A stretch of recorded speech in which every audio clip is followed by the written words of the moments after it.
ایک گاؤں میں ایک باپردہ خاتون رہا کرتی تھی جن کی ڈیمانڈ تھی کہ وہ شادی اس سے کرے گی جو انہیں باپردہ رکھے گا ساری زندگی۔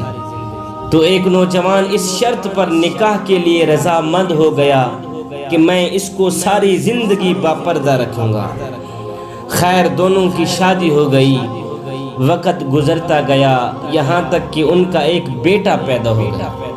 ایک دن شوہر کہنے لگا، میاں میں سارا دن کھیتوں میں کام کرتا ہوں، کھانے کے لیے مجھے گھر آنا پڑتا ہے، جس سے وقت ضائع ہوتا ہے، لہٰذا تم مجھے کھانا کھیتوں میں ہی پہنچا دیا کرو۔ بیوی شوہر کی اس بات پہ راضی ہو گئی۔ وقت گزرتے گزرتے ایک اور بیٹا بھی اللہ پاک نے عطا کر دیا، جس پر شوہر نے کہا اب گزارا مشکل ہے، تم ہی میرے ساتھ کھیتوں میں ہاتھ بٹانا پڑے گا۔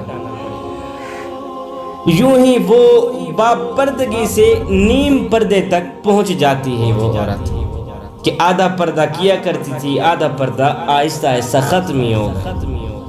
اور تیسرے بیٹے کی پیدائش پر اس کا شوہر اسے مکمل بے پردگی تک لے آیا۔ وقت گزرتا گیا یہاں تک کہ اولاد جوان ہو گئی۔ ایک دن یوں ہی بیٹھے بیٹھے شوہر ہنسنے لگا۔ بیوی نے سبب پوچھا تو کہا کہ تو بڑا پردہ کیا کرتی تھی، آخر کار تیرا پردہ ختم ہو گیا ہے نا؟ کہاں گیا تیرا پردہ؟ کیا فرق پڑا پردے اور بے پردگی میں؟ زندگی تو اب بھی اسی طرح گزر رہی ہے۔ بیوی بولتی ہے کہ شوہر میاں او میرے سرتاج، تم ساتھ والے کمرے میں چھپ جاؤ، پھر میں تمہیں بتاتی ہوں کہ پردے اور بے پردگی میں فرق کیا ہوتا ہے۔ شوہر کمرے میں چھپ گیا۔ عورت اپنے بال بکھیر کر رونا شروع کر دیتی۔ پہلے بڑا بیٹا آتا ہے، رونے کا سبب پوچھتا ہے تو ماں کہتی ہے تیرے باپ نے مجھے مارا ہے۔ بڑے بیٹے نے ماں کو سمجھایا کہ اگر ابو نے آپ کو مارا ہے تو محبت بھی تو آپ سے کرتا ہے نا، تیرا خیال بھی تو کرتا ہے نا، تیرے ساتھ محبت پیار کرتا نہیں۔ خیر بڑا بیٹا سمجھا بجھا کے چلا جاتا ہے۔ عورت پھر سے رونے کی ایکٹنگ کرتی ہے تو بڑے سے چھوٹا بیٹا آیا، رونے کی وجہ پوچھی تو ماں نے کہا کہ تیرے باپ نے مجھے مارا ہے۔ بیٹا غصے سے باپ کو برا بھلا تو کہتا ہے لیکن پھر بھی ماں کو سمجھا کر چلا جاتا ہے۔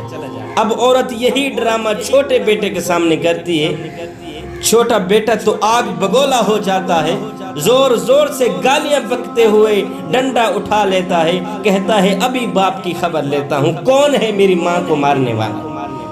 پھر عورت اپنے شوہر کو بلاتی ہے اور کہتی ہے کہ میاں پہلا بیٹا میرے پردے کے زمانے میں پیدا ہوا تھا، اس نے تیرا پردہ بھی رکھا۔ دوسرا نیم پردے میں پیدا ہوا تھا، اس نے بھی تیری آدھی لاج رکھ لی، جبکہ تیسرا بیٹا مکمل بے پردگی کے زمانے میں پیدا ہوا تھا، وہ تو مکمل طور پر تیری عزت کا پردہ اتارنے چلا گیا۔